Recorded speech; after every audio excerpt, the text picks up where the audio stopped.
on the dot, so we're going to go ahead and get started. I want to start to make sure that it looks like we have a couple faculty members at our distance locations, and I want to make sure that everybody can hear me okay in those areas. I see one thumbs up, and I'm not sure if looks like we've got somebody off the screen in Idaho. Oh, I see a thumb. Very good. It would be awesome. Is that Idaho Falls? Yes. Yes, perfect. Thanks so much. Now I can see you. Great. My name is Karen Appleby, and I'm a professor in the Department of Sports Science and Physical Education in the College of Education, and I'm also the co-coordinator for the Program for Instructional Effectiveness, which is a new program we have here at ISU. I also want to introduce Zach Gershberg, who's one of our faculty associates in the PI program, and Zach will be giving the other two workshops this semester, which will be, I'll give you a little plug at the end, which will extend a lot of what we talk about today. So I would love to know, I think I tried to get to know everybody here really quickly, but I'd like to know a little bit more about everybody who's here with us today. So if we could start in Idaho Falls, if you could just tell me your name and department that you're in. I'm Randy Bowen. I'm in the math department. Great. Randy, nice to have you. And how about over in Meridian? Jill Harris in the physical therapy department. Great, Jill. Good to see you again. Happy that you're here. And Zach, do you want to? Oh, hold on one second. Oh, it's right here. There it is. I'll pass the mic around for everybody. Thanks, and thank you for that plug. I'm Zach. I'm an associate professor of journalism and media studies. Christine Hunt, adjunct instructor in history. Great, Christine, thank you. Thanks. I'm Nakaira. I'm graphic design and art. Bill Bybee, I am art. Barb Frank, biology. John Fitzpatrick, I'm in sports science, physical education. John Song, sports science and physical education. Great. Yeah. Thanks, Joan.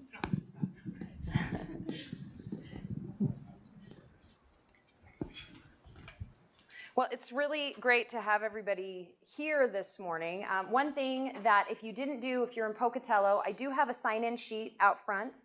If you would be willing to sign that, that's not attendance. That's just so I can add your name to our mailing list. So when we have events, we can make sure that we get that information out to you.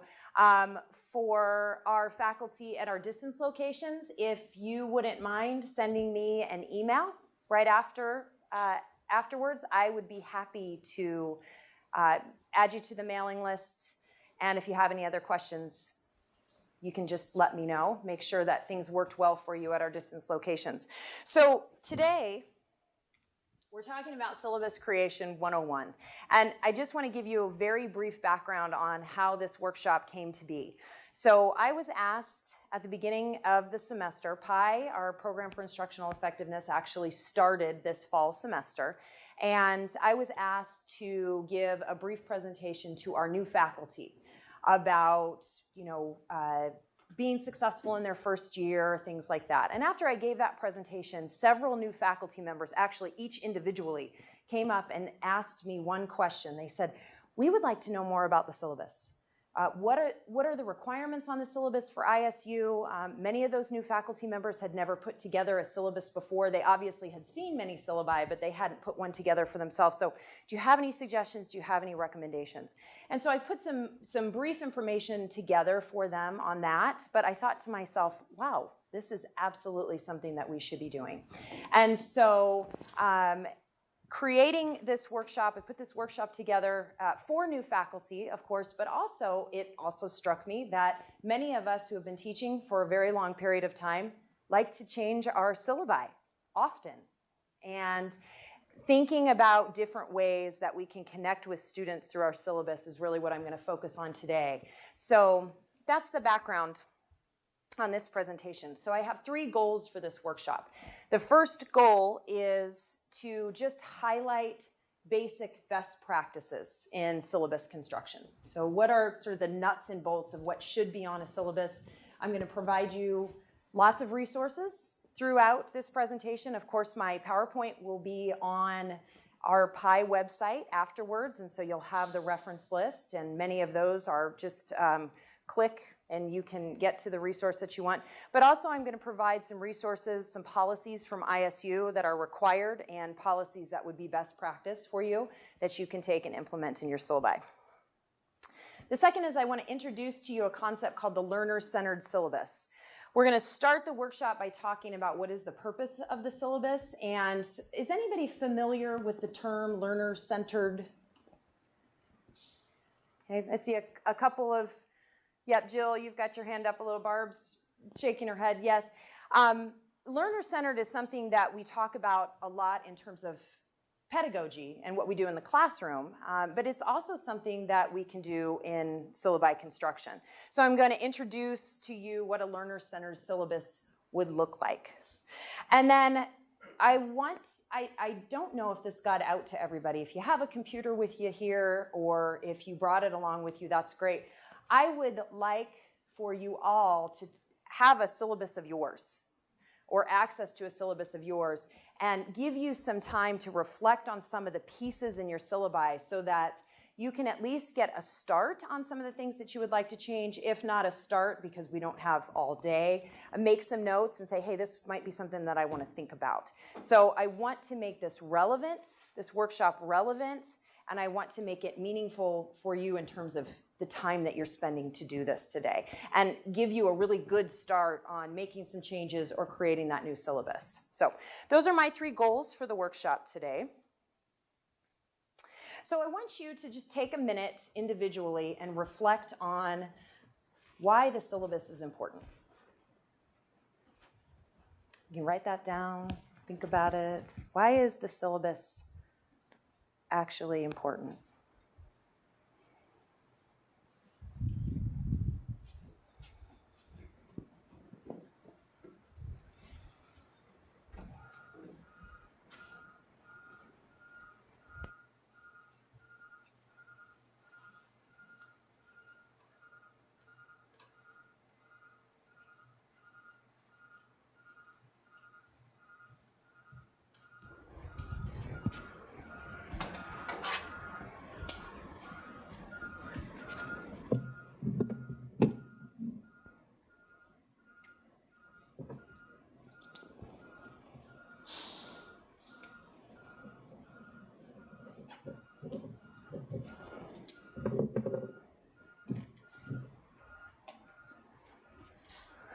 Okay, take another 10, 15 seconds.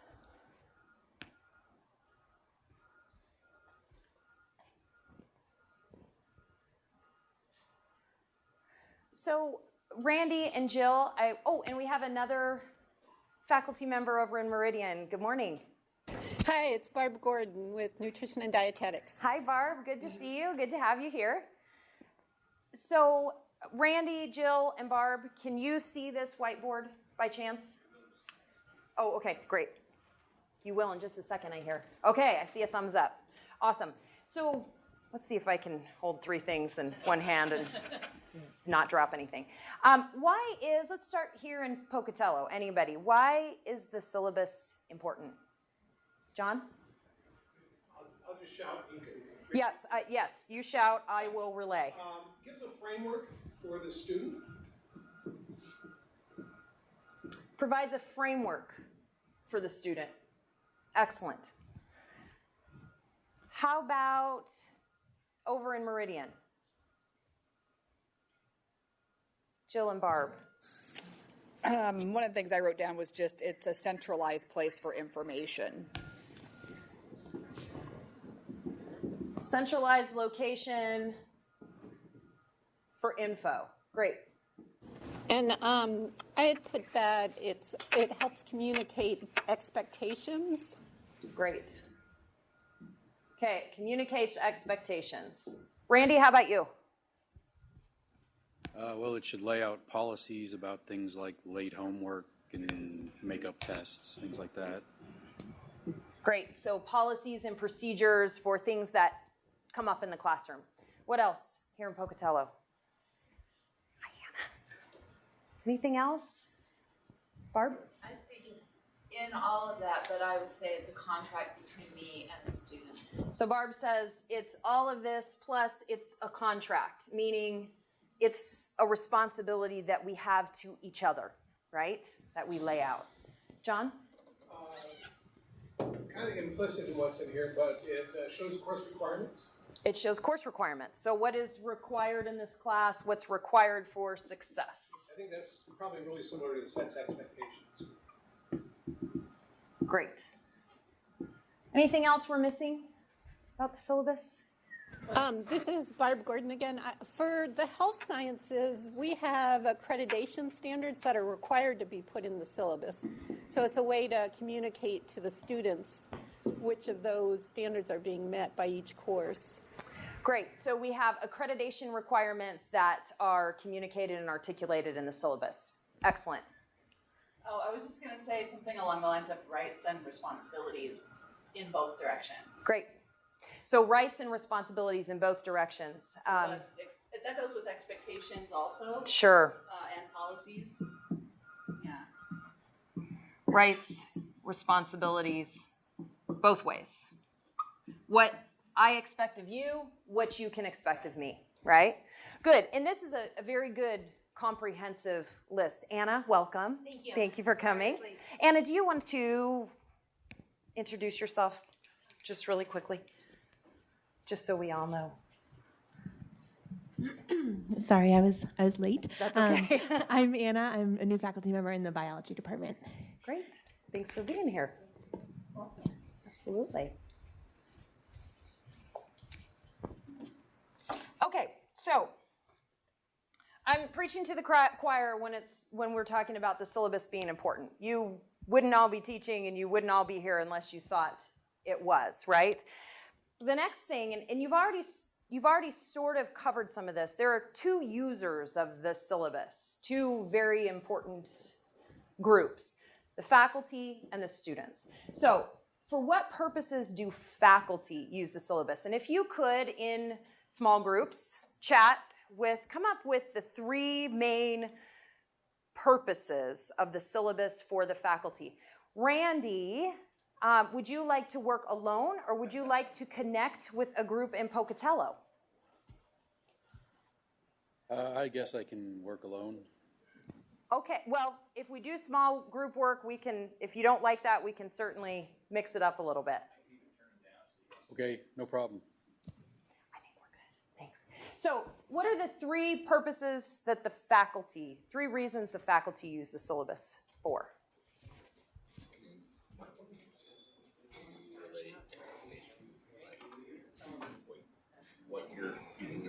You know?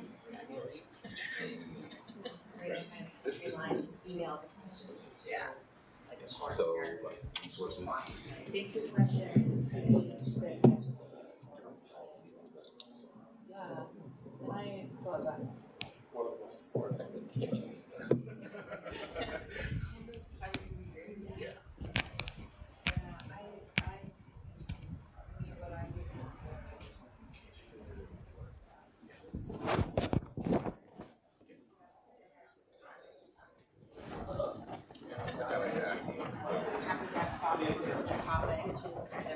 Even if it changes, right? Yep, even if it changes. Yeah, Yeah, right.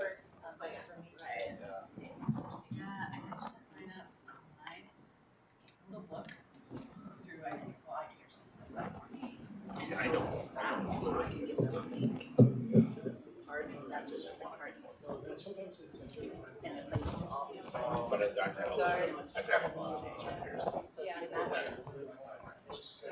It's already even for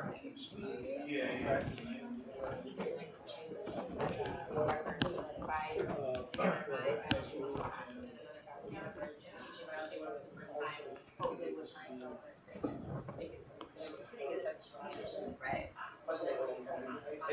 It's a resource for peers too. Yes. Graduate classes.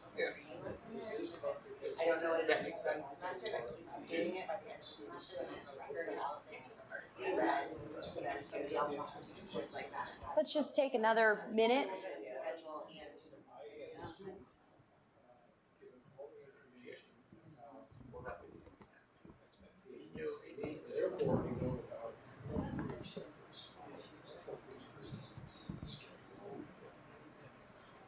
like an easy resource. Because I want to course.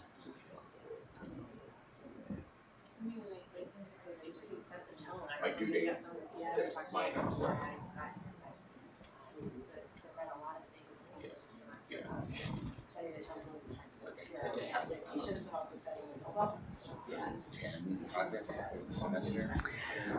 Okay, so let's regroup and talk a little bit about the purpose of the syllabus for faculty. And I feel really badly because I had the facilities folks bring in all these whiteboards for us, and I think we'll just have a conversation.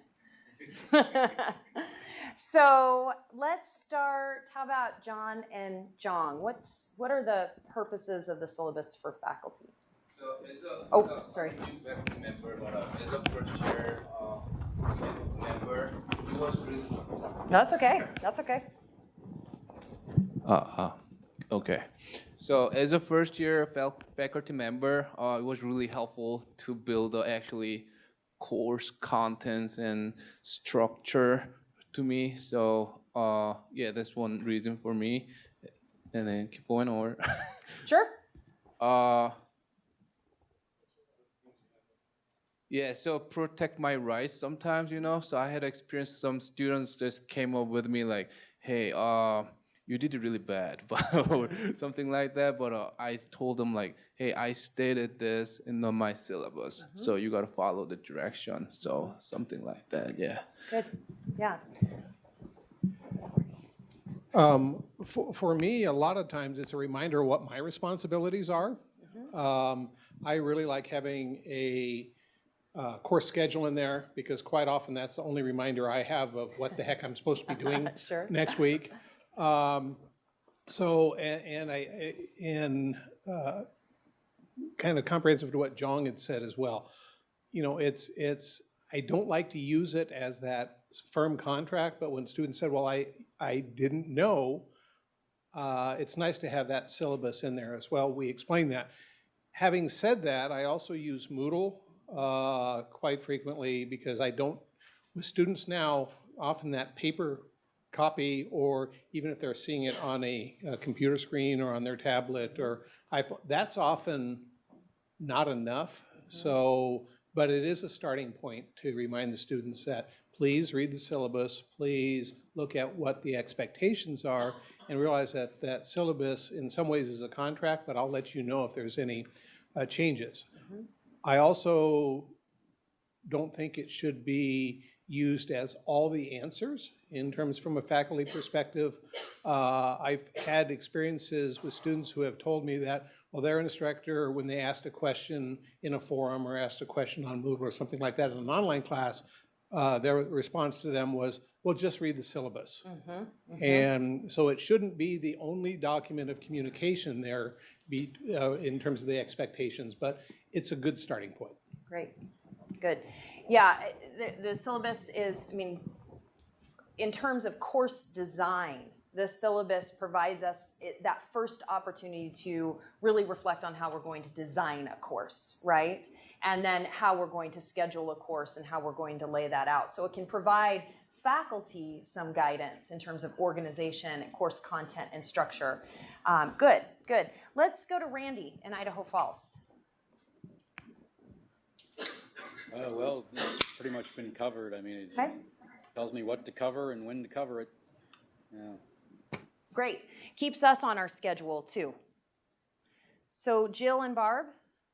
Any additional reasons that the faculty would use? Yeah, we use ours to help assess transfer credits or requests to waive a prerequisite.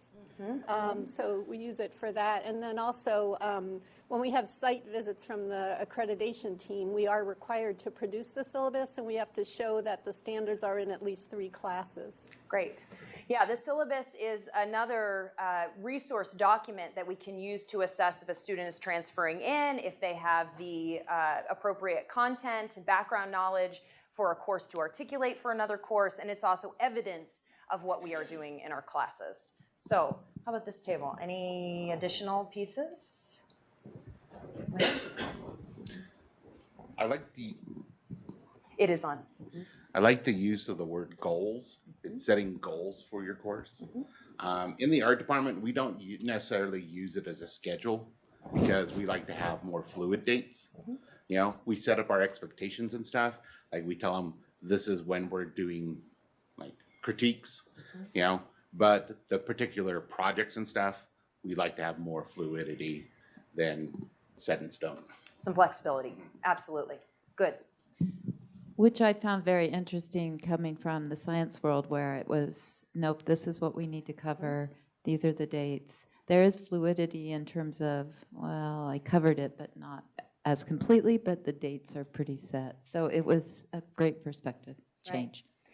You know, one of the challenges of putting a workshop like this together is all of us have different responsibilities and requirements in our departments. And so we're going to have different formats for syllabi. Some of you have complete creative flexibility over your syllabus. Some of you have to follow a syllabus that's already set in standards. So it's good to talk to colleagues to get different ideas and different thoughts about how the syllabus is used. How about this group? Anything different? So we talked about, well, I should just speak for myself. One thing is I teach mostly gen eds, or all gen eds basically, and so I can make sure better that my assignments and what I'm covering are aligning with those state mandated outcomes, which I also did through the course with ITRC, so it really is a helpful thing for me, speaking from the faculty perspective, is a double check for that. Yeah. Yeah. Very good. And one other thing we talked about was it's a place where you can set the tone. So things that you want to make sure you communicate to students that also help them feel more comfortable. So for example, instead of just listing when your office hours are, it might be nice to also include a couple sentences about like, do office hours intimidate you? Don't be intimidated. Here are the kinds of things we can talk about in office hours. So it kind of as a way to establish kind of an invitation with students and a rapport through the syllabus. Absolutely. It's that tone piece. Anything else, Zach? Anything to add? Well, for me, and we discussed this, and I think I want to echo what John said. The schedule, in some ways, I think, is having some outline for students to be able to look at it, especially. So to me, that is one of the most important components, even if that can be fluidly changed on Moodle with respect to dates, but even if it's just a general week by week of what readings are and what assignments there might be. Good.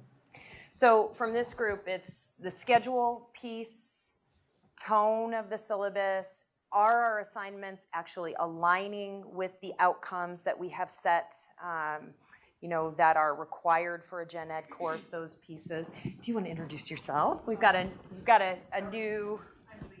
No, that's okay, yes. So that's I'm good. Sue Ackerston, and I teach mostly beginning ISU students who just a few months ago were high school students. So I like the schedule piece, and I stick to it as closely as I can because I think it helps them. They're still very concrete thinkers. Yes, as adults, we still go through cognitive developmental stages, and we're teaching them skills, time management skills, organization skills, and especially in those early classes or Bengal Bridge classes, gen ed classes, we're teaching them the culture of college. Absolutely. So the functions of the syllabus Slattery and Carlson mentioned that there are 3 major functions of the syllabus for faculty: structural, motivational, and evidentiary. And so if you look at each of these, I think we've covered that in everything that you all have identified. In terms of structural, the communication process, how will we communicate in this class? One of the things I always find very interesting that I have to remind my students of is that I send emails out to the entire class via Moodle. And on the first day of class, I always send an email out before the first day of class. And the first question I have on the first day of class is, did everybody get my email? Because lots of students don't check their ISU email. That is something that didn't even occur to me. Okay, so how are we going to communicate in this class? What are the resources, the calendar of events? We've talked about that in terms of structure. Now, Anna brought up this concept of tone. The syllabus is our first checkpoint with our students. Now that we have Moodle, it used to be that we would pass out hard copies of the syllabus on the first day of class, but now that we have Moodle, oftentimes faculty members will provide the syllabus before they even come into the classroom, students come into the classroom. It's your first touch point with your students. And so in terms of the tone that you use in your syllabus, you can encourage your students, you can show them that you are approachable, and you can also show them that this course is going to enhance your professional and your academic development. Those are important pieces. And then the last part, and Barb, you brought this up over in Meridian, when we talked about the purpose, why the syllabus is important, is it's evidentiary. It provides evidence for lots of different things. Accreditation, transfer, that was a great point I hadn't thought about, that yes, we use the syllabus for lots of reasons there. We use it in our promotion and our tenure documents as evidence of our excellence in teaching. Okay, so this is going to be an evidence piece for you with that if you haven't gone through that. And it also provides evidence of policies and procedures that we hold our students accountable for and that we hold ourselves accountable for. So if you have that unfortunate situation where you might have an academic dishonesty policy, you don't have to recreate the wheel. It's already there. We all know what's going to happen. Still unfortunate, still uncomfortable, but at least that decision-making process has been laid out in the syllabus. So the other thing, this is the last sort of group piece we're going to talk about, and I don't think a lot of faculty, I didn't, think about what the syllabus is like from a student perspective. When was the last time you all read your syllabus from a student perspective? Thinking about it, if I were a student in this class, what would I think about this syllabus? Anybody? John has. Excellent. This is Barbara Meridian. I have some of my syllabus. I use an online version from Moodle, and I do go in then in the student view and just make sure it flows and makes sense. Great. Yeah, so you make sure that from a readability standpoint that you can access the syllabus, you can read it, is it clear, those types of things, kind of the design piece. John, you said every semester you try to reflect on, do you want to add to that at all? Yeah, every semester I try to go back and look, especially in descriptions of assignments, and I often use student feedback from previous semesters where they say, I really didn't understand that. Problem with that is that the syllabus keeps on getting longer and longer as it becomes more rich description. And I also go back and I find mistakes every single semester, even on a syllabus that I have gone over multiple semesters and try to find errors. But I try to look at it, but I do use student feedback to help me get that student perspective as well. Great, great. Excellent. Christine?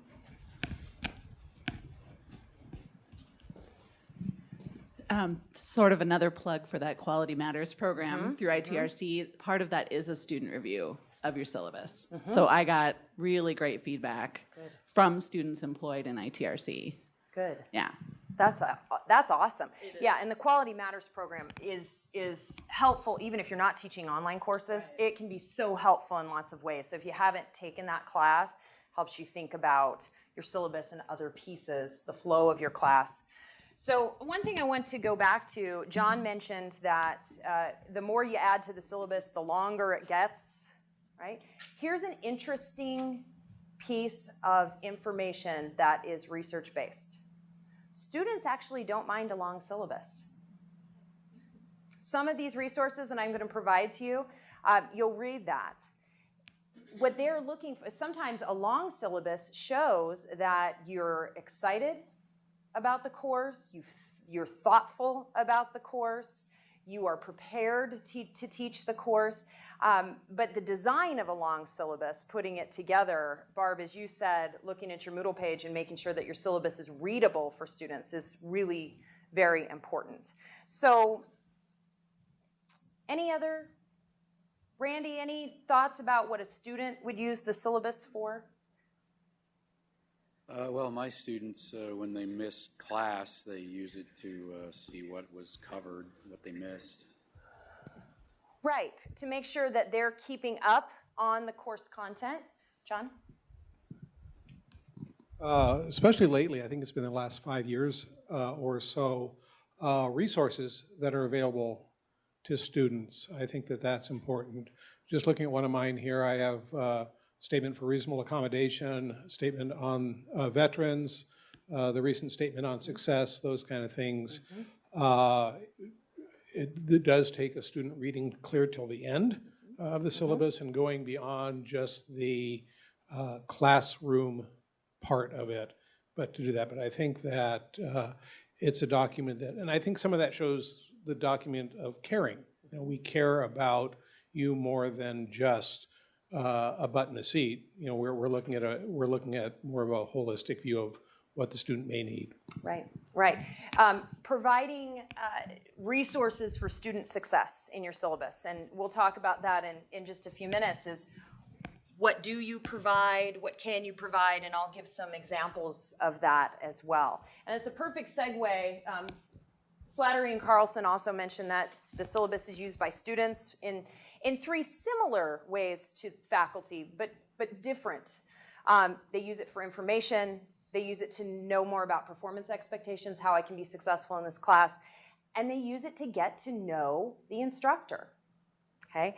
So in terms of information, you can see they want to know what's required, what's the calendar, what are the rules, okay, what goals. So William, you talked about goals. What goals does the instructor have for this class? In terms of performance expectations, how can I be successful in this class? They, of course, look at grade policies, assignment descriptions, which we'll talk a little bit. What are the assignments?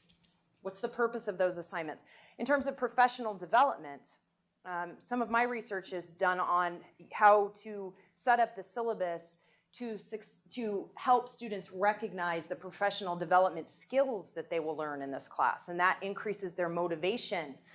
Rather than just checking off a class on their program of study, they understand this class is not just about getting a degree. This is going to help me with the things that I can do in my life later on. And what are the outcomes? What can I expect to know after I take this class?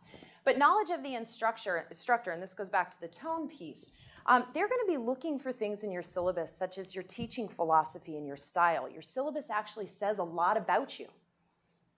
Just like your writing, your syllabus says a lot about you in terms of your style and your philosophy. It also communicates to the students your interest and your motivation to teach the class, okay? Your interest in the content. Now, everybody in here has probably taught a class that's brand new to them, that maybe you weren't expecting to teach, but you needed to pick that up for your department, right? That you may not have had as high of interest in as you have in other classes, but here's the secret. The students can't know that, right? So how do you communicate your interest and your motivation to teach the class? Interest and commitment to student engagement, and then approachability. Okay? So this is how the students use a syllabus. There's a lot going on in that, everybody, it's interesting the conversation about the syllabus that I have with lots of students and lots of faculty members. It's something we pass out on the first day, and then we never visit it again. It's much more than that. It's much more than that because it sets the stage for your class. So a learner-centered syllabus is essentially all of these things. And I'm just going to give you some, kind of a recap. And I'm sorry, my sources aren't coming up on the slide there. But just a recap of all of these things and how we can be more learner-centered. Now, I want to let you know, learner-centered does not mean easy. It doesn't mean we don't have rules and policies. In fact, a learner-centered syllabus is really all about having structure, rules, policies, okay? But it's how we communicate them. So a learner-centered syllabus encourages students to take responsibility for their learning. Okay? They are responsible not just as vessels in this class for you to fill them up with information, but for them to really learn and engage in this class. They have responsibilities to you, to themselves, and to their colleagues in the class. So it's about encouraging students to take responsibility, to know what is required of them to achieve success in your courses, and to identify and recognize the skills they'll need from this course to develop professionally and academically. Okay, so that's just kind of a basic. And when I provide some examples later on, we'll go back to those three pieces. Tone, Anna brought up the concept of tone. Tone, or what's the sort of the feel of the syllabus when students look at it. Researchers have looked at the tone of learner-centered syllabi. The first is language, and this is a really interesting reflection for you to do with your syllabi. What language do you use in your syllabus? Learner-centered syllabi generally tend to use positive, challenging, encouraging, and inclusive language. So you're challenging them here, but in a positive and encouraging way. Words like we, in this class we will, suggest that you all have a partnership in learning. I don't know about you, but certainly at the end of every class, I feel I've learned as much from my students as they'll have learned from me throughout the class. If you can facilitate it well and engage them, it can be a partnership. There's a rationale. Students really understand why they need to take this class and why they're doing the assignments that they're doing. It breaks my heart. When I was first teaching, I remember vividly a class that I had just put together, and over again in my evaluations, I felt like many of the assignments in this class were busy work. And that broke my heart because they weren't busy work, but I had not articulated the why to my students. Why is this important for you to do? Now, this is an interesting one, self-disclosure. I am certainly not suggesting that on your syllabus you say, hey, I'm Karen, I'm from Indianapolis, I like sports a lot, this kind of stuff. That's not what I mean by self-disclosure. But are there things you can share with your students in your syllabus that will show them your motivation for the class, that will show them why you're teaching this class, what your background is? Okay? There are things that you can share with your students that make you human and connect you to them. Just an example of this, John and I both teach an Introduction to Sports Psychology course. And in my course description, I always add a little bit on me. I've been an athlete since I was 6 years old, so the mental aspects of sport has been fascinating to me for my whole life. The purpose of this course is it's just a little bit of self-disclosure that's professionally relevant to that course content. Compassion, okay? We are challenging, we hold our students accountable, but we also have compassion for them. Students have stuff that comes up in their lives. And we need them to know that we need to know about those things appropriately so in order to help them be successful. And then you've communicated enthusiasm. So the tone of the learner-centered syllabus in general includes these pieces. Anything else that you can think of in terms of tone to help students take responsibility for their learning? And we're going to do some example work here in just a second. So if you all have examples, please feel free to just click in and share. So students' perceptions of faculty, some researchers have done quite a few researchers have actually done studies on how students perceive the syllabus. Syllabi that are learner-centered, students tend to perceive their faculty just based off the syllabus alone, no interaction that's gone on in the class, as creative, which I think is interesting, caring, receptive, reliable, enthusiastic, approachable, and most importantly, that they care about student engagement and success. Okay? And higher ed, ISU is not alone in that we are struggling with student retention. And these are pieces that we can really help articulate in our syllabi that help that retention just a little bit, is that we're going to challenge you, but we're going to care about you while we're doing that. Okay? And how you want to do that is up to you. So, let me check my time here. Great, so let's get to the nuts and bolts of this workshop. If you have a syllabus with you that you're working on, pull it up on your computer or get it out or whatever. And if you don't have one, if you want to sit next to somebody who does, that works too.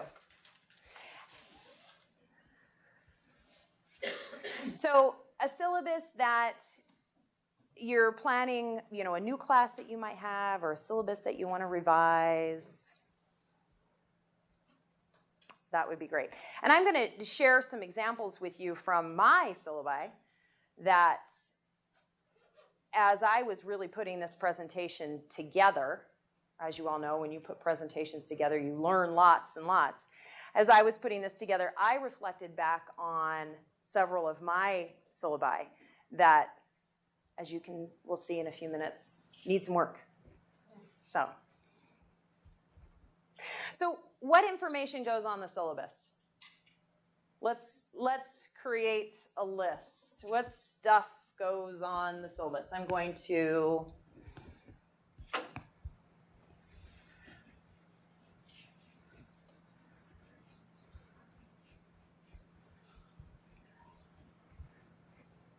write this down. Randy, let's start with you. What goes on the syllabus? Well, contact information, office hours, things like that. Great. Contact info. Excellent. Jill, Barb? What's another thing that goes on the syllabus? Book and course resources. Resources. Great. How about here in Pocatello? I'm going to just, if you want to just call it out, I'll just repeat it. Course information. So like a course description, something like that. Good. John? I have course objectives. Okay, course objectives.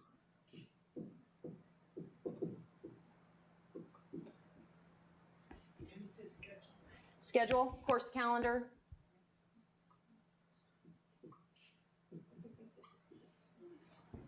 What else? Anna? Description of the course assignments, their rationale, and how they'll be graded. Description of course assignments. Rationale and how they'll be graded. Great. Christine? Skills they'll have on successful completion. Skills, professional skills. Great. Or academic skills, right? It might be an art thing, but we include the supplies. Great. Supply list. Great. I'm going to put that in resources. So this could be books. It could also be supplies, supply list. Maybe how to access Moodle Good. too. Resources. Okay, resources, Moodle access. Great. Expectations of the school for the students. Great. Student expectations. University-wide resources. I'm just going to say these now because that's really hard to get all the way down here. I could. University resources for students. So what resources? Sue? Attendance. Attendance. So If you have attendance requirements. policies. Yeah. Yes, attendance. So general policies, missed exam policies, late assignment policies, attendance policies, all of those types of things. Amy.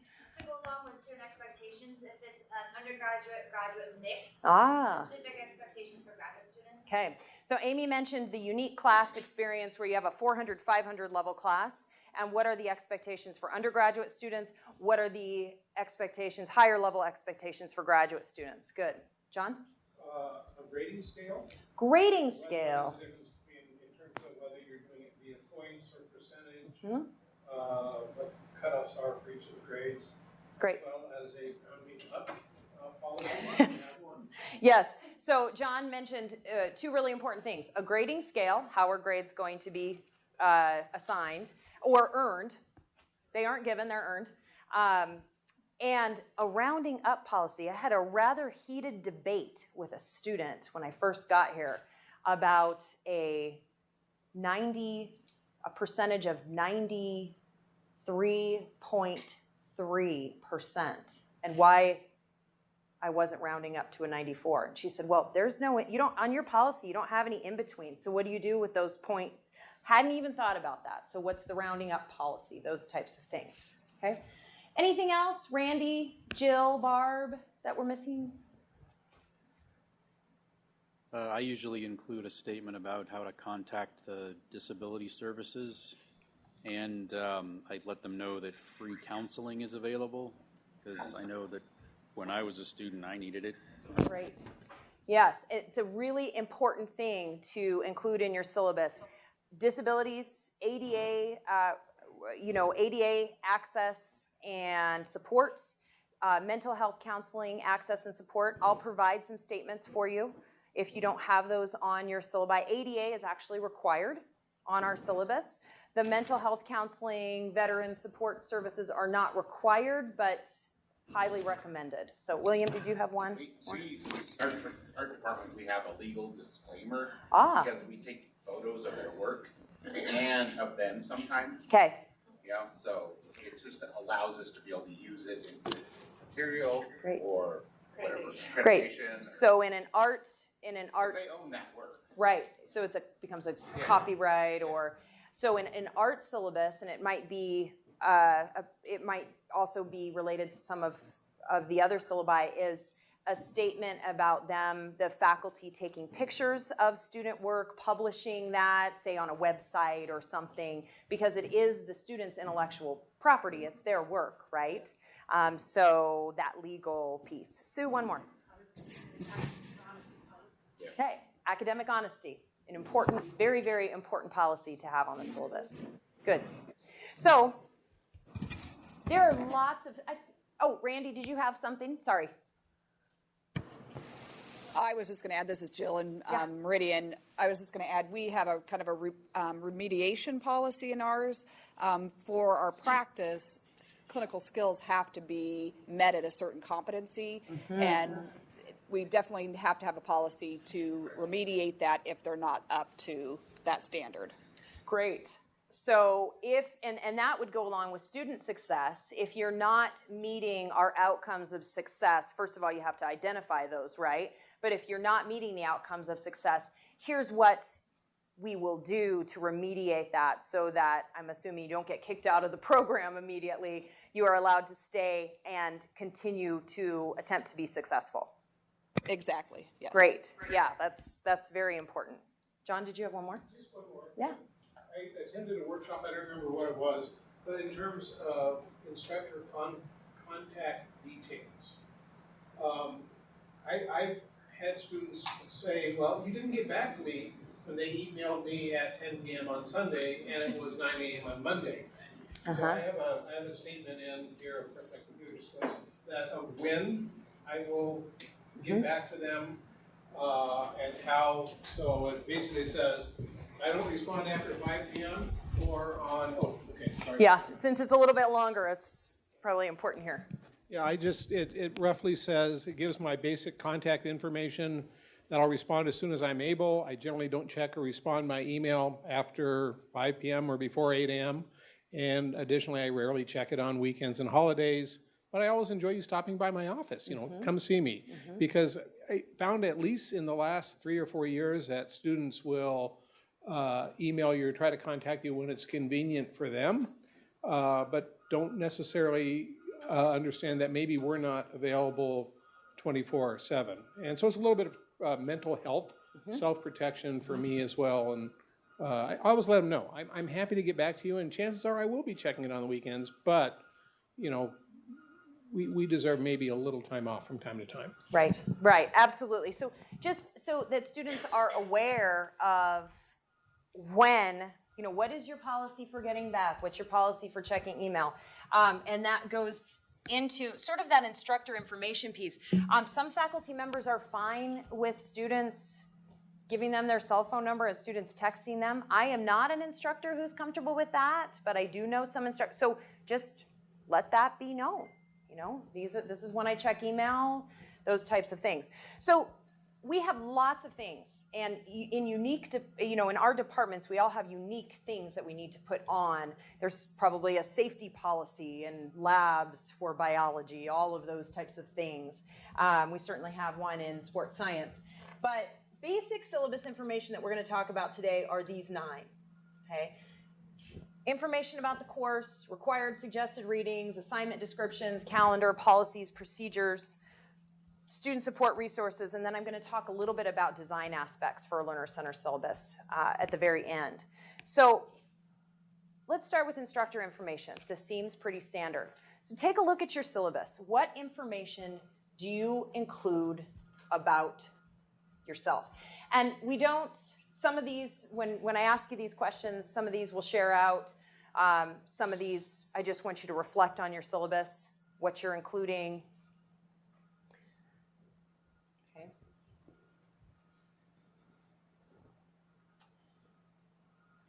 So in terms of a standard syllabus, I'm sure everybody in here, when you look at your syllabi, you know you include your name, all of your contact information, phone, email, office location, and hours, okay? Office hours. I think those are pretty standard, okay? How students can get in touch with you, when students can get in touch with you. But some things to consider on a learner-centered syllabus to add to that instructor information might be something a little bit about your teaching philosophy, a sentence or two under instructor information, okay? Just a thought. Is there a sentence that sums up your teaching philosophy? Would it be appropriate to add here?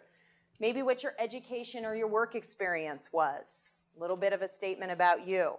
Research interests, outside interests that are relevant to the course. And John mentioned this just a second ago. One thing I find very helpful is the best way to contact me. We are not always in our offices all the time. So I tell my students, I check my email and I have access to my email much more often than I have access to my office phone. Please call my office phone, and I would love for you to stop by. But if you need something pretty quickly, email me. My policy is that I'll get back to students within 24 hours, or whatever your policy is, okay? So what are some things that you might add to that instructor information? Because remember, one of the most important things that students use the syllabus for is to get to know the instructor. Okay, so what's your background for teaching this class? So I'm going to give you some examples of traditional ways that we oftentimes present some of these pieces on the syllabus and learner-centered ways that we present them on the syllabus. And if you all have other examples from your syllabi, I'd love to hear those too as we move through this. So here's a traditional office hours statement. I've got my office hours, I've got the time, I've got the day. If you need to contact me, you may email me, contact the department, leave a message, I will return your call. Nothing wrong with that statement. Nothing wrong with that statement at all. Okay? Not giving anybody warm fuzzies, but it's very, I will be available for you. A learner-centered example might be using the term student hours. Instead of office hours, student hours. I'm not just in my office. These are the hours that I have devoted to students. Okay? So it's just a thought. If you cannot make these hours, individual assistance is always available by appointment. I look forward to seeing you during office hours. Please stop in. Similar to what John was saying earlier, if you can't, please stop by my office. Really important thing here is this doesn't mean, I think sometimes this might scare people a little bit. Well, I can't be available at all times. Recognize that individual assistance is always available by appointment. Call me, contact me. If these hours don't work for you, we'll find a time that does. So this doesn't mean to be learner-centered that you have to be there 24/7, right? But I'm open to meeting with you outside of. Other thoughts about, and this is just one of those aspects, other thoughts about pieces that you include in instructor information. Christine.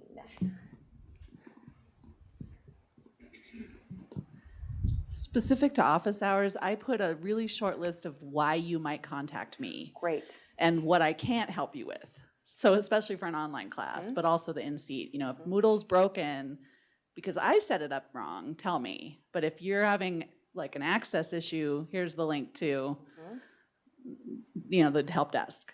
And then I always say students who contact me usually do better in the course, in my experience. So I like highlight, bold that just to be more encouraging. Great. So another way that they can be successful in the class. Anna, you had a couple things that you said earlier that you do in student hours or office hours. Yeah, I have a statement that says don't feel intimidated if you've never been to a professor's office hours. You can come alone or with a friend. You can come in to talk about the course, study skills, your background, advice for future courses to take, etc. Exclamation point. Great. Try to be welcoming. Yeah, some of those exclamation points, those mean something, that you're excited to see them, right? Now, I didn't know that Barb was going to be here today, so I hope Barb doesn't mind if I ask her. Barb gave one of our great ideas in teaching lectures last semester, and she talked about her student hours. Would you be willing to share what you do with your student hours and how you communicate this to your students? So I avoid the use of the word office hours because I feel like it's intimidating to students to walk into an office.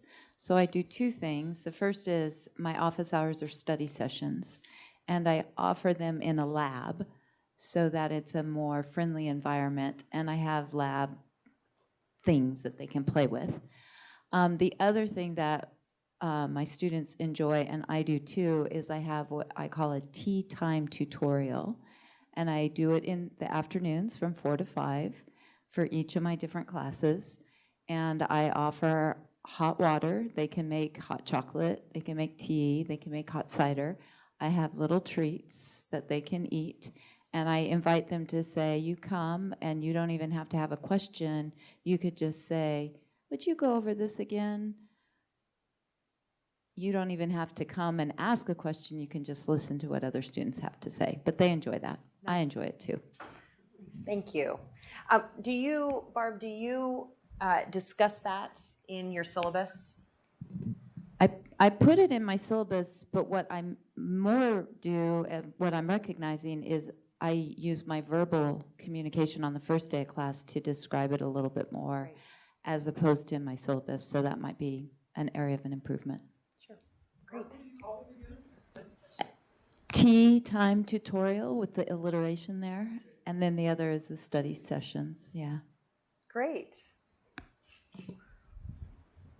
So just some great ideas about, instructor information is pretty basic, but it doesn't have to be. It can say a lot more than what we have traditionally used it for. Any other thoughts from Jill, Barb, or Randy about instructor information? I don't know if this would be considered instructor information or resources, but I have a section that I entitle a few of my favorite things. And what's there varies with the class. So I might put things like links to Grammarly, to download that, or to Zotero. So it depends on the course what I put there. But they're just resources that I find helpful that I think the students might. Great. That's so a few of my favorite things. Is that the title that you had on there? Yeah, and Cool. usually it's just I try to have 3 for some reason. That's a magic number for me. Good. Yeah, that's comprehensive, but not too much, right? So that might be included in instructor information. It might be included in the resources piece, which we'll talk about. So great example. So moving on to number 2, course description. Course description is very important, not only from an evidentiary standpoint in our courses, but also from a motivational standpoint on how we get students interested. It's our first point of contact for students to get interested in our content, is what's gonna happen in this class, okay? So read through your course description and I want you to reflect on these questions. Does this course description stimulate interest in your course? Does it make a student interested and excited? Does it identify how your course fits into the curriculum as a whole? Does it identify how this course adds to the knowledge a professional in the field might need to have to be successful? And then finally, does it communicate how this course will facilitate their professional or their academic development? Okay. So, and these are rhetorical, but read through your course description and what do you think about that?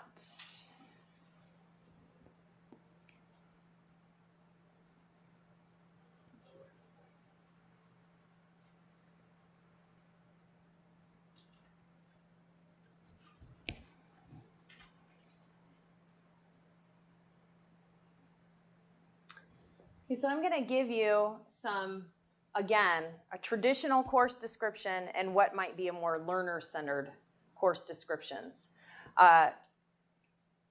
Clearly, you will see the first one is adapted from one of my classes. Needs some work, right? So, I'll just let you read that for yourself. If everybody can see that pretty well.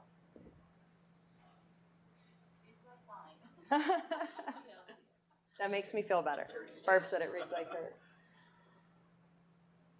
You know, just a couple things. The following course topics will be covered: nature and purpose of research, research question development, techniques for writing a research report, APA formatting.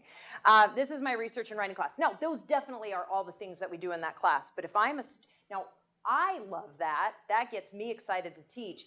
But if I'm a new graduate student and I'm reading that course description, I'm not going to say that that's really the most enticing course description ever, okay? It serves the purpose, okay?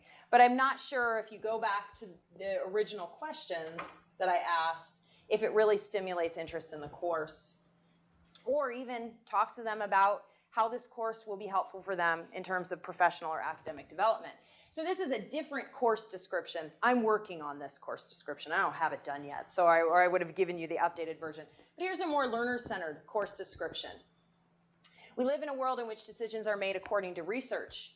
Based on the findings of all types of studies, we choose fields, universities, majors, always with the goal to make our lives better and safer. You can read the rest of it yourself.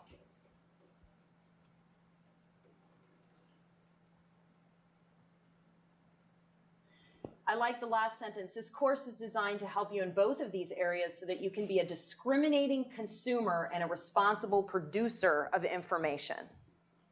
Okay. So what does this course description do? By the way, after this learner-centered course description, the faculty member then goes on to the course objectives. So clearly lays out what the objectives are in the course. So that's a piece that I had in my course description that probably doesn't need to be there.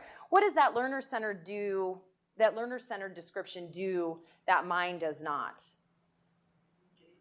Sue? It engages the student a little bit more. Even the first sentence, we live in a world where decisions are made, da-da-da-da-da-da-da. John? I think it shows the instructor's passion for that and why, hey, I want to take this class from the superb Dr. Appleby because she's buying in here. This is, it's going to be interesting. It's not just reading research, research question development, and the ever so exciting APA formatting. Right. Yeah. Right? I, by the way, am quite passionate about APA formatting, but I haven't really got my students on board with that yet, okay? So I'm not sure how to do that. Sue? Thanks, John. Okay.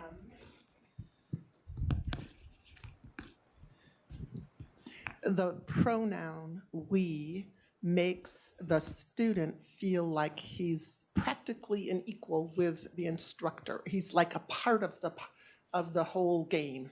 And I think that's really encouraging and motivating. Great. So it identifies learning as a partnership. Okay, so we've got this buy-in, that the faculty's on board with enthusiasm for this content, as John's talking about, and then we are partners in this learning process together. And you're almost there. Yes. It's the difference between this is what people do and you are here. You are going to be a professional. Right. We are going to be colleagues Yes, in this world. Along those lines, the use of the word helps students understand, it's very much separating them and us. You know, instead of help bringing us together, you're creating this divide. Right. Language is important, right? And so how we use language says things about how we're going to approach teaching in this class. It strikes me as more persuasive because it's saying, well, this is the world we live in. This is already where you are and where you're going and where we all are. So it's not just this abstract course that you have to take to fulfill your graduation requirement and never think about it again. Right? It's actually useful for life. Absolutely. Yeah, one of the things I really like about this, similar to what Christina's talking about, is we are showing the students, you're already using research to make decisions. We use research on a day-to-day basis to make decisions. It shouldn't be intimidating, right? Because we use it. We're just going to talk about it a little more systematically in this class. How about over Randy or Jill and Barb?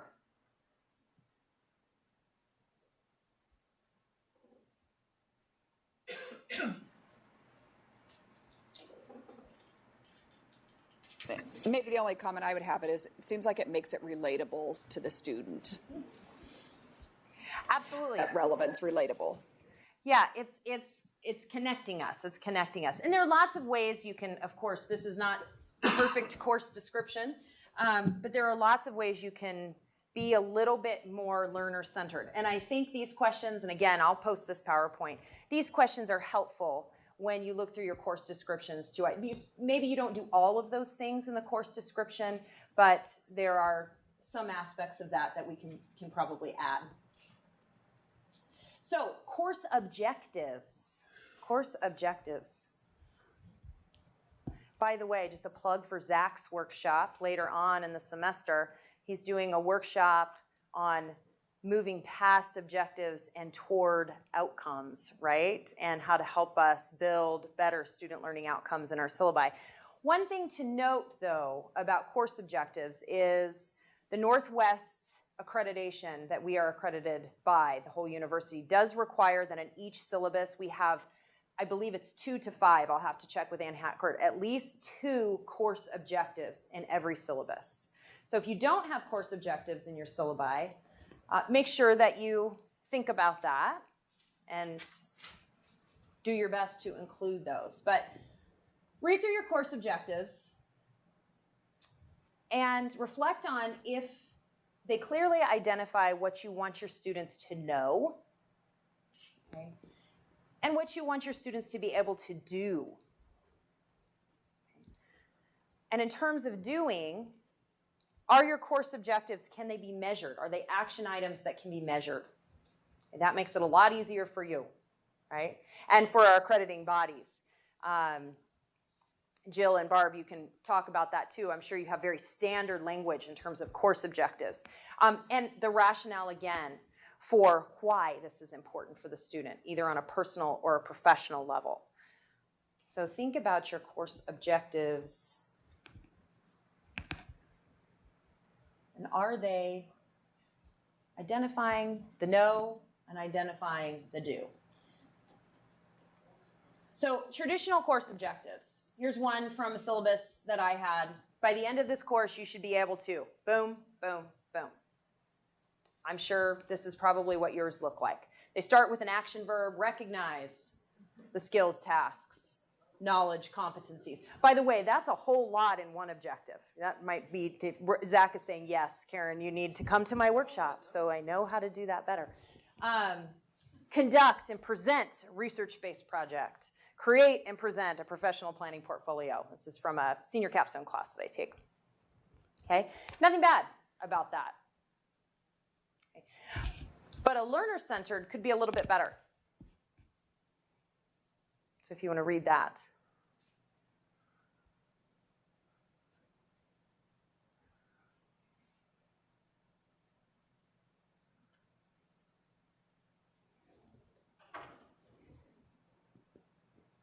This is from a tests and measurements class in a psychology course.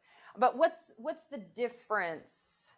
It still has the 1, 2, 3. These are the things that I want you to be able to do. What's the difference in these from a student perspective? There's a why. There's a why. Yeah. Or these are objectives. Yeah. I'm not just telling you what I want you to know, but I'm telling you why I want you to know these things. Okay, so when you think about course objectives, making it explicitly clear to students, not just what you want them to know, but what you want them to be able to do and why you want them to be able to do those things by the end of the semester. Any other, John, and then Barb? I just have a question for people who are teaching in programs that are accredited, and maybe Zach as well. I teach a course, it's a research and writing course for the Masters of Science in Athletic Training, and they have very specific expectations and student learning objectives for this type of a course. So while I love that learner-centered approach, and for others that are in accredited programs, what's the fine line between making it learner-centered and meeting the standard descriptions that are required by accreditation? Because if an accreditor is going to look at my syllabus, it might be hard for them. I do have the standards that they meet here, but that's kind of a fine line. I would love to go to that, but I'm unfamiliar with, gosh, what the requirements in terms of a syllabus. It's a great question. Does anybody in here have thoughts on that? I do. I put both. That's my answer. Because what we're required to put, it's almost like legalese. It's so dense and it's hard to understand. And so I try to have something conversational that engages the students, and then I also have the official language. So trying to include both, making sure, what you can't take out is that official language, which has to be in there, but how might you introduce it, or how might you, put an exclamation point on it at the end, those types of things. Other thoughts? Barb, you had a comment as well? Just a comparison between the traditional and the learner-centered is, again, empowering the students. In traditional, you should be able to. In the learner-centered, you will obtain. Very empowering for the students. It's a great point. Again, language matters. We will make sure that you can do this by the end of the semester. Great. So more on that in Zach's workshop.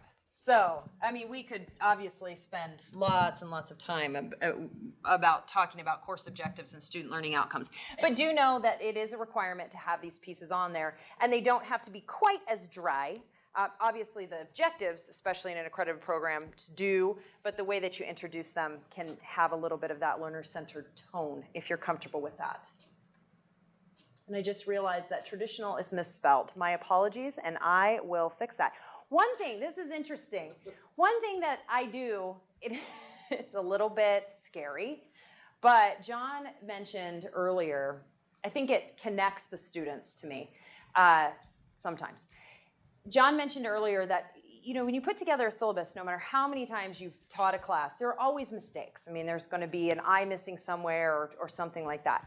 I tell my students on the first day of class that if they find a mistake in the syllabus, I'll give them an extra credit point if they bring it to me for the next class. And that first and foremost gets them to read the syllabus. And it gets them to read it fairly carefully. It helps me in terms of, I mean, it's embarrassing, but it helps me in terms of making sure that I'm catching those things. So that's just a strategy I've used. The students think it's sort of shocking and sort of fun and funny, and it's just a fun little thing.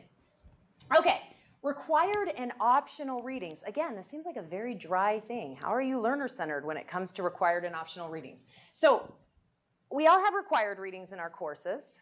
Okay, and we all have optional. No, we might not have required, but we have William saying no in art, no required readings. Not necessarily in studio classes. But here's a question: you have required supplies, Yes. right?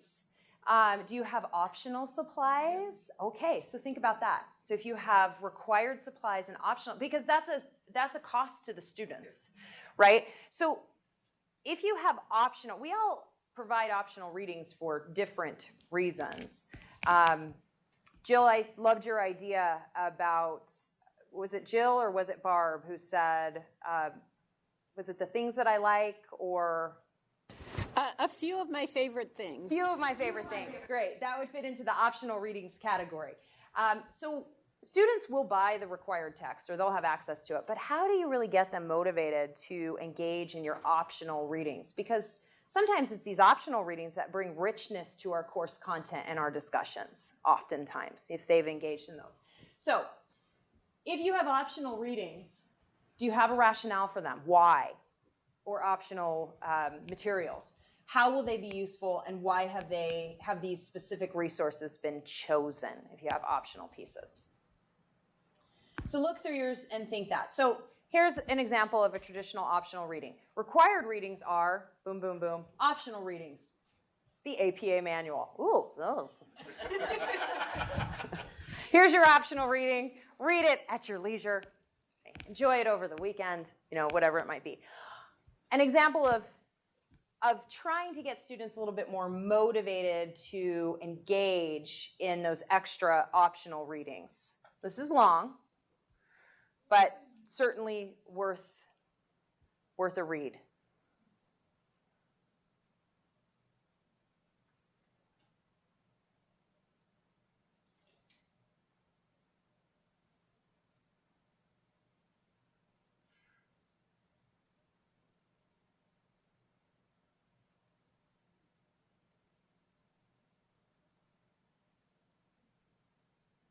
So what's the difference here? Big differences. What does the optional reading description do, Anna? I mean, as soon as I see that the optional readings are provocative, I'm like, oh, I want to know why they're provocative. They might not always be, but that verb gets them at least thinking about it. Provocative, thought-provoking. So what kind of language do we use to get them excited about it, right? What else does this do? Sue? No, you can't tell me APA is provocative. Yes, and Sue says, you can't tell me APA is provocative. No, it is not, right? And it's really not a reading, it's a formatting style, but, right. Well, but there is stuff in there. No, there is. Equity and that kind of thing. Absolutely. Yeah. Clarity of expression, all of those pieces, absolutely. Ethics and research, nice pieces on that. If you can get a student to buy into that, I'm impressed. I've been trying for 15 years. Sue said, if you can get a student to buy into that. Anything else that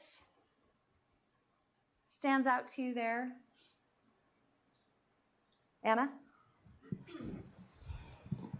I think another thing it shows is that you've spent a lot of time thinking about this, and so I think communicating that this is something I carefully crafted and I spent all this time thinking about it communicates how important it is to you and that you care about these readings. Absolutely. It goes back to that learner-centered syllabus, is that students perceive that faculty who have a learner-centered syllabus are more invested in their learning, they're more enthusiastic about the content. And, optional readings now are becoming more and more prevalent. When I was in graduate school, I remember it was not unusual, as probably for all of you, that I might spend $200-300 on required readings in a course. Well, we have to be very sensitive to students' cost now.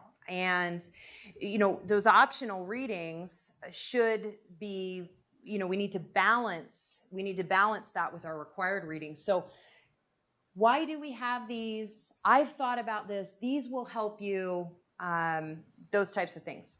So just something for you to consider, ways that we can even make things like optional readings a little bit more learner-centered. Maybe you could say, you wouldn't want to be a carpenter without a hammer. Sure. So the APA is a tool. The sooner you can get it into your hands, the better your papers will be. Did everybody hear that? That's really good. You wouldn't be a good carpenter without a tool. The APA manual is a tool for your success. A hammer for your success. Zach? Thanks. I'm sorry, I wanted to wait till the end, but No, yeah, please. I had to ask this now. Sure. Well, first, in terms of optional readings, I just want to remind everyone or let everyone know that every faculty, student, and staff member has access to a free digital subscription to the New York Times now. And so please take advantage of it. And it's kind of nice for optional readings. But sorry, this wasn't an advertisement plug, I swear. So Karen, I've been noticing in these slides, so my question is about Moodle, or at any university that has learning software, because when you mention the About Me section on a syllabus, I always create like a forum at the top of Moodle. And my students probably can't stand my Moodle because I have tons of optional readings, and I provide an explanation kind of like why I like this article, as someone else mentioned. So I guess, and this is why I wanted to wait for the end, but I was wondering if you could address, like, should we have all this stuff on the syllabus? Is it okay to have certain things as links in Moodle? Or should we be as John mentioned how it just keeps growing longer and longer. Should we have like an appendix? So for lots of these policies. So Sure. I was just wondering if you could address that, because I don't know how to balance it myself. Sure, that's a great question. I'm not sure I can address that, but here are my thoughts. So one of the things that is stressful to me about a learning management system is I feel I create my class twice. I create the syllabus and then I create Moodle. And that is, it's time consuming and it's challenging, especially when if you are a little bit flexible in your course calendar and you have to change a date, then everything on Moodle, kind of changes. I use Moodle, probably how most people in here use Moodle, as a repository for resources, as an additional course calendar, a place for students to upload assignments. I don't believe, because of that evidentiary importance of the syllabus, that Moodle can take the place of a syllabus, because I can't provide my Moodle page to an accreditor. I mean, there might be maybe a way I could do that, but still I have that documented evidence to be able to provide that. Certainly, we all have students who contact us, Barb brought this up earlier, contact us because they're transferring schools and they need our syllabi to make sure that that course articulates.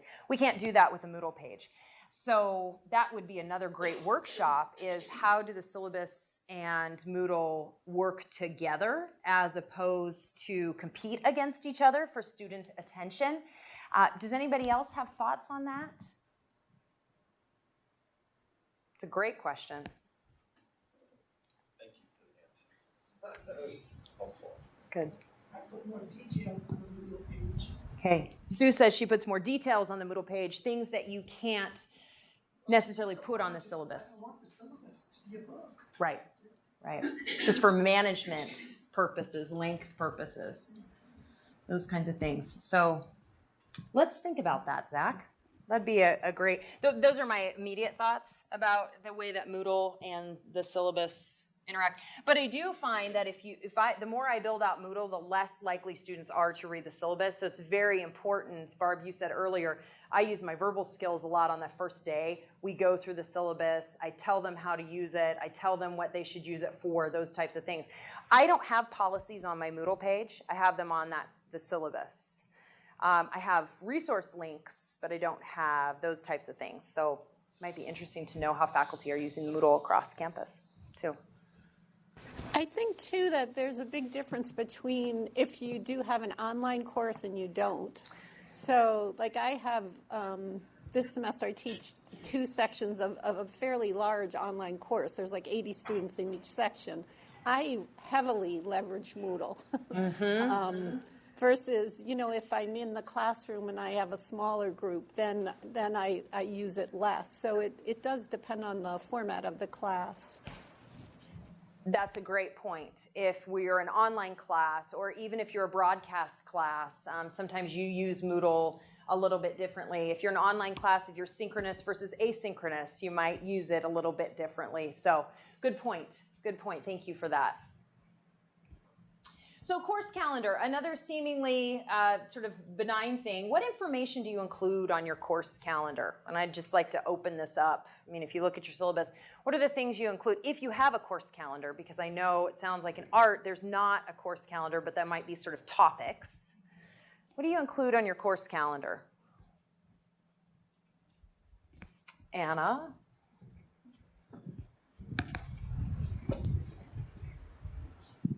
One thing that I've found is helpful in the course calendars for biology courses where students are enrolled in both a lecture and a lab class that are taught by different people is you can communicate through that calendar that you recognize that these courses are connected by including information from the lab in my calendar for the lecture portion of the course. So that's great. I can say this week, this is what we're focused on, and I know this is what you're doing in lab, and helps them feel like it's more cohesive. Yeah, that's a great idea. I hadn't ever thought about that because, well, and it also situates both your course and the lab course as connected in the whole curriculum. So good. So if you have something like that, a lecture course connected with a lab, how are you making sure that those things are simultaneously, or aligned? Yeah. So remember that the course calendar, if you're like me on the first day of class when you have students going through the syllabus, the course calendar is really the first thing they're most interested in because they're building out what their semester is going to look like. When are assignments due? When do I have to have readings done? Those types of things. The course calendar can be that first impression. That might be the first thing they go to. Okay. What will happen? When will it happen? Make sure that it's clear and organized, whatever information you include. So obviously, traditional information that you would include in the course calendar, which I'm sure all of you do, dates, if you have one, topics, readings, assignments. Okay, that's sort of the bare minimum of things you want to include in that course calendar. But in terms of Learning Center, you can also use your course calendar to align to learning objectives, especially if you have a topical course calendar. So we're covering this content in this week. This is the learning objective that this aligns to, and there are ways that you can do this. Additional course readings, statement of accommodation. So in our classes, in John's and my Introduction to Sports Psychology class, we have these mental skills activity classes that we do, and sometimes students need, and they're physically active, sometimes they need an accommodation. So if you need an accommodation for a certain activity in class, letting them know where they can get that. A couple things I have at the bottom is workload balance and flexibility, and I have those in orange because they are not necessarily things that you'd want to include in the calendar, but they should be things that you consider as you're putting the calendar together.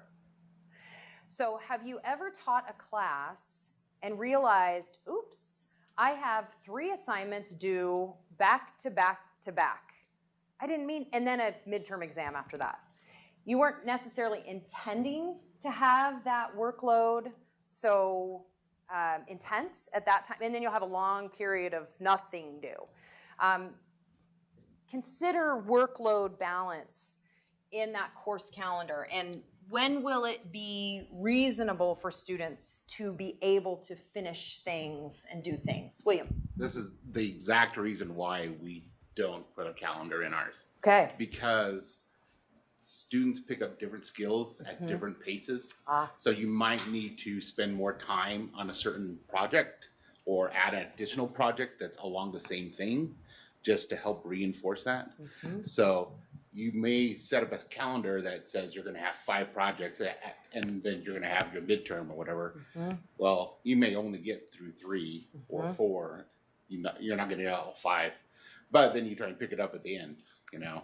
So it's like, that's that flexibility and the workload. Yeah, and so you're automatically setting them up for non-success if you are rigid in that course calendar, and that's the piece on flexibility. We've all had to modify our calendar because we're just, and if you're a learner-centered teacher, sometimes you know that your students just need a little bit more time on a concept. And so you might want to add an additional day or even week on that concept, and you can build some flexibility into your course calendar. So, great example. Are there other things in the course calendar that are included? I loved Anna's idea about aligning with lab courses. And I really like to visually see other people's syllabi because I like to see how they lay out course calendars. I have some colleagues who are very savvy in terms of graphic design, and their course calendars always look really neat and tidy and organized. Anna's? Anna's got ISU colors on. Anna has a colorful, oh, I see it. That's really cool. Nice. Very good. Communicate that school spirit. Absolutely. I love it. So yeah, what are... I don't think it's the official. It's not the official, it's close enough. Oh, everybody's looking at Anna's syllabus. Unfortunately, Randy, Jill, Barb, I can't show you Anna's syllabus, but it's got an orange day and then a white day and then a Bengal orange day and then a white day. Very cool, I like it. Okay, number 6, assignment descriptions. This is a big one. How do you describe your assignments? Look at your syllabus. How are your assignments described? Or are they? Are they described? So that's the first part, is at least add a little bit of a description for your assignments. If you do, how are they described? Would anybody like to share how they describe their assignments?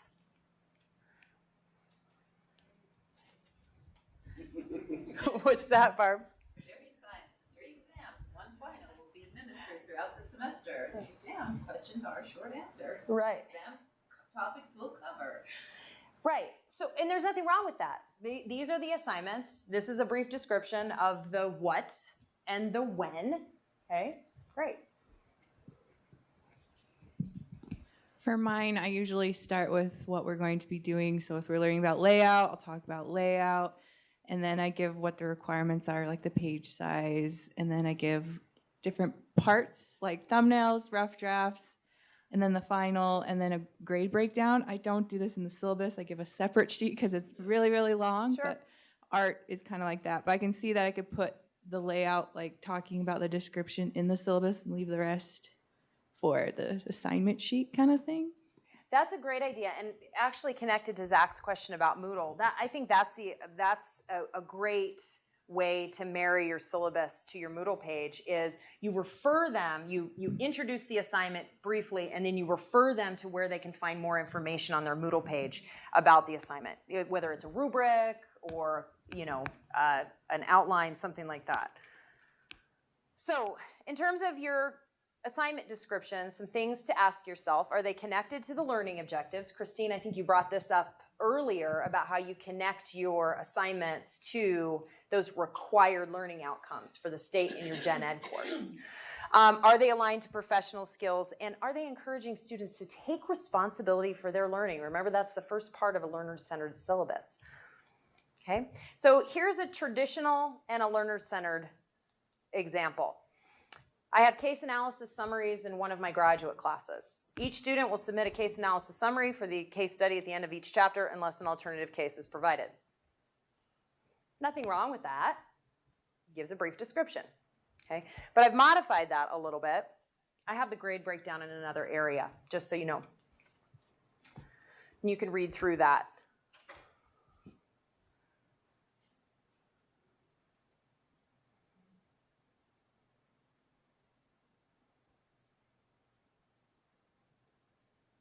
So you can see how this is just a little bit more motivational and informational about why we're doing these case summaries. Okay, give some concrete information about the summary. This is a one-page assignment that are designed to help you critically think.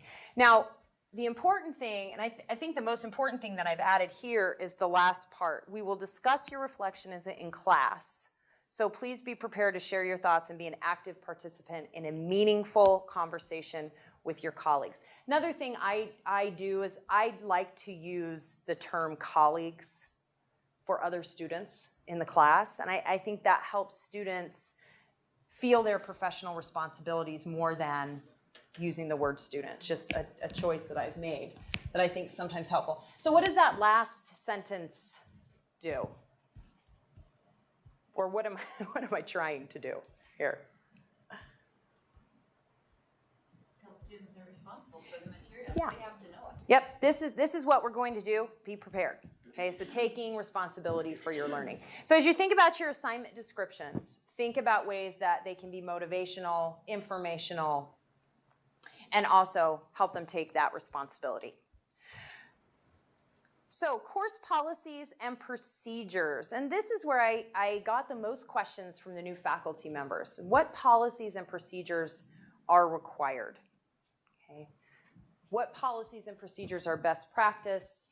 How are they articulated? So a list of pretty basic policies and procedures that you have in your class, okay, or you should consider having in your class. Obviously, attendance, participation, grading, missed exams or assignments, and academic honesty. How we articulate these policies can also be learner-centered. So instead of punitive, if you do this, this will happen, there are ways that we can articulate these that help students understand them a little bit better. So in terms of an attendance policy, this might be a traditional way that we would create an attendance policy. Again, nothing wrong with that, but it's much more punitive than perhaps a learner-centered. And I'll just read this first paragraph to you.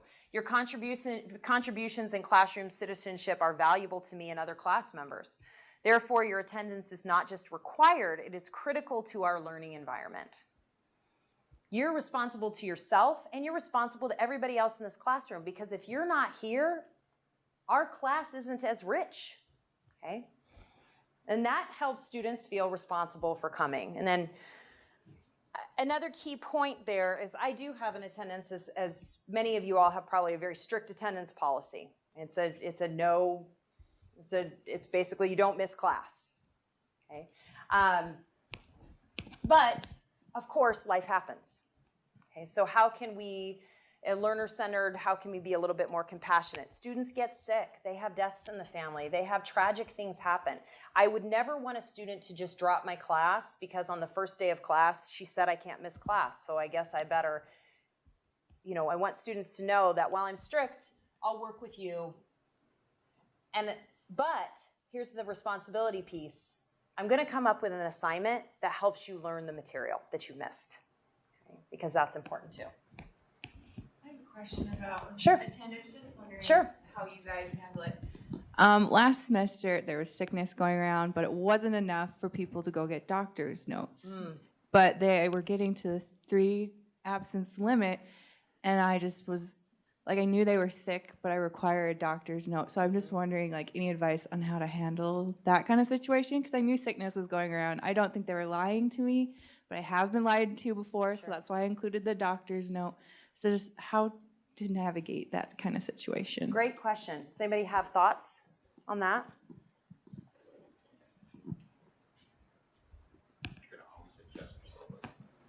Sure. William said you can always adjust your syllabus. So if you have some kind of... Raise the limit to 5 instead of 3. Sure. For everybody. Absolutely. So you're fair and equitable across the board as we just change the class policy. And you can do that with if you have a good reason that you've had a lot of sickness going on, we can change the class policy. We can modify that. Anna? Yeah, I've just stopped requiring documentation and just say I know something's going to happen for probably every single student, and so I'm going to drop a certain number of days of class participation to accommodate all students. And then you don't have to tell me your reason. You don't have to give me any excuse. That way I just recognize real life. Yeah. And I do the same thing is I but I understand the rationale for having that as well. I mean, some faculty members will require, I don't know of anybody who actually does this, but I have heard of people who would require evidence that somebody had actually died in your family. I mean, that all of a sudden we cross the lines into some personal disclosure issues. But of course, with attendance, there are accreditation. So Jill, Barb, you might have some thoughts about accreditation requirements with attendance and how you might manage that if you have a program that has a mandatory, because of accreditation pieces, you have an attendance policy? I'm kind of thinking about it. I mean, we do have some students. I think most of the students, by the time they're in their upper level classes and it's required, they're pretty good about attending, or they end up dropping out of the program. Because a lot of the courses, too, it's like hands-on learning. So if you're not there, you're not learning those skills. You're not able to demonstrate that you not only have the knowledge, but that you can conduct an assessment of a patient. So that hands-on part of it, we do give a fair number of points for attendance because of that. So generally, that's what I would say. If they're really not there, they end up dropping because they're not going to make the required grade. There is a required grade. Right, and in some classes, it's very much a step by step. If you miss this, you're not going to be able to move on to this step. And it sounds, Jill, as if that's the case there. And it's a personal choice with you in terms of. I also went away from using the documentation piece because I don't want to be judge and jury of students. They're adults. I have this strict attendance policy, and you can do a case-by-case. I mean, fairness and equity is very, very important, but sometimes people have really extenuating circumstances, and how do you balance that? It can be tough. Christine? So I don't take attendance in my courses, my in-seat courses, because I want to promote them to be motivated and self-responsible. So I approach it in my syllabus and the way the course is designed. If you don't come to lectures, you will miss information that then you have to reflect in your assignments. And even if I provide slides or anything like that, you're not going to hear me. You're not going to hear the additional content that we express or that other students like yours is talking about. Your interaction is useful and wanted. They're not going to hear the questions that students asked and we answered as a group. The other thing is, I don't think it's reasonable to always expect people to go to the doctor. If you have the flu, you pretty much, unless you get really sick, should just stay home. And this is a conversation that goes on in the school district as well, because of their policy is really strict about that. That's a whole other issue with funding, but it's not reasonable. What if it's a mental health day? Absolutely. And like you said about disclosure, this is a not really learner-centered or equitable approach in some cases. Absolutely. Yeah, and the attendance policy, the policy that seemingly seems like this most simple, clear-cut policy, I think has always been the policy that's most challenging to navigate. And it is always sort of balancing your comfort level and what you want to do in your classes. But I'll go back to something William said is you can, and you shouldn't do this as a practice, but if you really have something serious that's coming up and lots of students are missing, you can go back and renegotiate the course policies. And that's where the flexibility in your course calendar comes into. So for the sake of time, we're gonna flip through this next one, I have a little bit of an example on missed assignments and exams, so I'll let you look at that on your own. But a few standard policies that you, if you don't have these already, might want to include in your syllabus. Academic dishonesty, we have both a policy at the undergraduate and the graduate level. So there are the links to those. ISU does have a university-wide attendance policy, but it's pretty general. So obviously with attendance policies, make sure that you're following, if you have a department policy, make sure you're following those. But basically the ISU attendance policy says students are expected to be in classes at all times. And then it gives you some information on if students miss classes for certain things, what you might be able to excuse. But go ahead and take a look at that. And then we'll wrap up here with student support resources. And many of you have mentioned that there are support resources that you provide for students. And in a learner-centered syllabus, it's really important that you do, for students to take responsibility of their own learning, part of that is seeking out help when they need it. And that can't always come from you, nor should it come from you. But it is our responsibility to help students know that resources are available and where to get those resources. So ADA is a required statement on our syllabi. You should all have an ADA statement, and there's a standard statement that you can just pop right into your syllabus. But other support sources, there can be a mental health statement, support for veteran students, access to the Student Success Center, Central Academic Advising Career Center. Those might be resources that you want to include in your syllabi. So some resource links that I provided for you to help you if you don't have those and you'd like to include those in your syllabus. The Student Success Center, Central Academic Advising and Career Center is not a statement. The ADA is a statement, but you can certainly include those as additional resources for your students. This is a statement that Todd Johnson, who heads the Veteran Center here at ISU, created in consultation with a faculty member who had worked with veteran students. That he came to the College of Education a few years ago and provided this statement for us. And this is just a statement on veteran military students that we are not required to include, but we are encouraged to include in our syllabi. When it comes back to attendance policies, veteran students, military students specifically, sometimes do have some unique challenges. And so if you're comfortable including those pieces, this is a nice support. And it also shows them where they can get additional services. This, I won't obviously read this to you, but many of you probably got an email at the very beginning of the school year this year from the Counseling and Testing Center. And the Counseling and Testing Center has created a statement on student success that will help with mental health resources. So this is another recommended support piece that you can have in your syllabi. And again, once I post these, or I can just email these to you too. If you want me to just email this PowerPoint to you right after school, right after school's let out, right after this workshop, I'm happy to send it to you. It'll take a little bit of time to get it posted on the website, but you can just take this, pop it right into your syllabus. Okay. Last part I want to talk about is just design aspects to consider.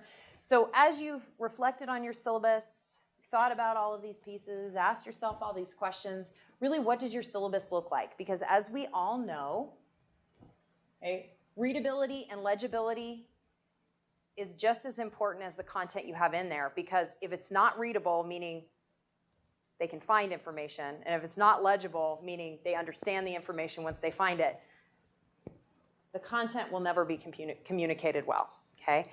So there's been some researchers actually quite a few researchers who have looked at design aspects of the syllabus and what are the design aspects that are most likely to help students actually pay attention to things in the syllabi. Not surprisingly, text that's easy to read, Okay, it's large, it's bold, italicize the things that are important. Okay. Bullet points and lists oftentimes are better than full sentences, so I need to go back and change some of my things in there, but what are the point by points? Use of graphics. I have not used graphics in my syllabi. Do any of you use graphics in your syllabus? Christine says yes. Randy, Jill, Barb, you have your hand up. Use graphics in your syllabus?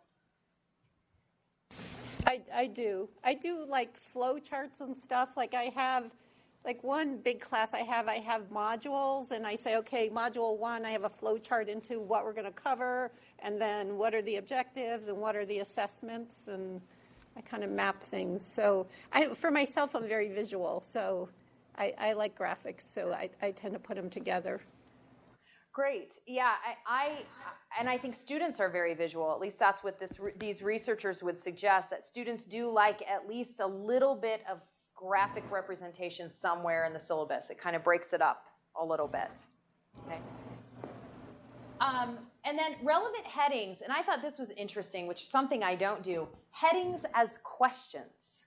So that makes the syllabus a little bit more engaging and provocative. So why are you taking this class? Might be a heading before your course description. Okay.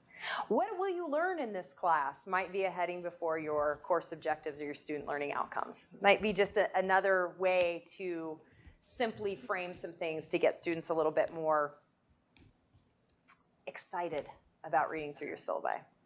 Any other design aspects that you all use that you think are helpful? Christine?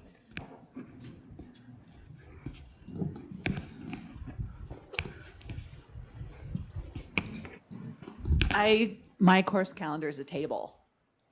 So it's week with dates, what we're going to cover, which is actually, because of the way my textbook, each week is a chapter title, so it refers them back to the main reading, and then whatever is due, whatever assignments are due that week. Great. So they can really just see it really quickly and visually. And I also have a growth mindset kind of flowchart thing, which is more of like a teaching philosophy. So they can see, oh, this is, and it's got the assignments. So you'll do this easy assignment, which will lead you to this more complex one over the semester. Great. Yeah. So it's the whole structure of the course. Cool. Cool. Great examples. And I'm sure there are lots of examples that you've seen or you've utilized, but if you don't use graphics, it's not something, I use a table, but I don't use any other graphics. It's something that I want to think about doing with my syllabus. So just to wrap up, final questions to consider in terms of putting together a learner-centered syllabus. As you're putting your syllabi together, does your syllabus encourage interest in the course content? Does it communicate the value of my course to the student in terms of professional skills, academic skills, or this course situated in the context of the curriculum as a whole?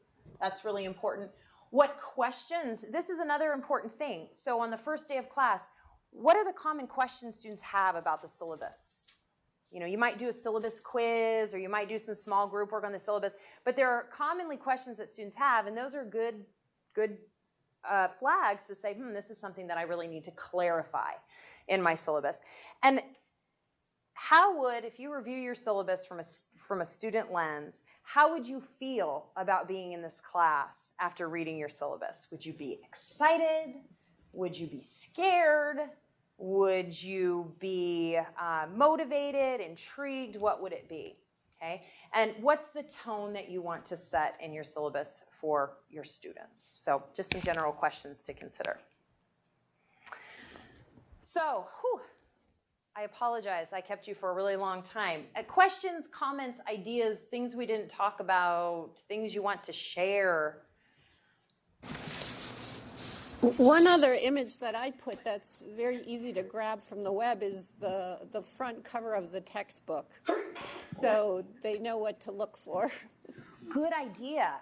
Good idea. Because we all have different editions of a textbook, and for sometimes students don't know how to find the edition, and if they get it on Amazon, if you have the picture of the textbook, they know, oh, that's a great idea. Fantastic. Christine? Is there a place that lists all the things that are required by ISU? Because that's news to me, and I've been teaching for a couple years already. No, and really, really the only thing right now that is required is the ADA statement. And I'll double check with Joanne Tokel in academic affairs on that, but that is the only required policy. We have other policies such as the attendance policy that you can pop in there if you don't have. But no, we don't have that listing. One of the goals that I have for PI by the end of this year is to have a whole section on resources for the syllabus.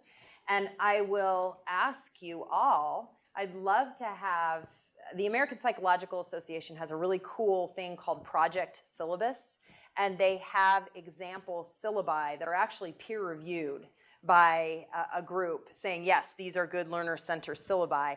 But I'd love to put together a project syllabus for ISU where there are some examples from different departments of best practice in syllabus. So if you think that would be something that you'd like to share with me, you know, we might have some examples. But no, right now there's not a standard list of policies that are required. Randy, any questions from you? Or comments? Final thoughts? No, not really. This was a valuable endeavor. I appreciate this. Good. I'm so glad you were here. Jill, Barb, any last thoughts from you all?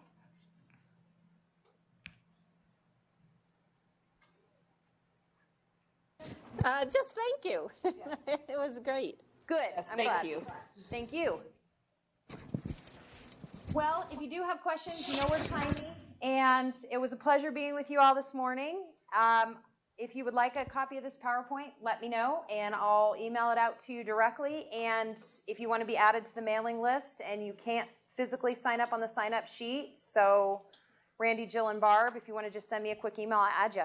So thank you all very much. Have a great weekend.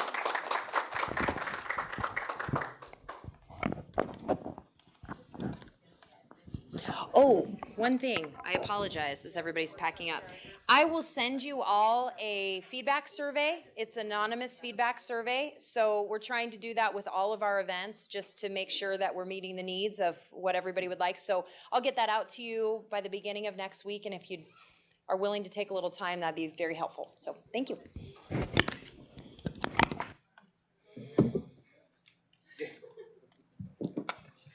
That might actually be a good thing. Put on your syllabus at the end of the semester. There's just That's a good idea. Yeah. They're all carefully about the instructions. Yeah, very excited. Might not be. I just wanted to give you a heads up. Oh, that's the last thing I heard was the budgets. I thank you for scheduling it during our first.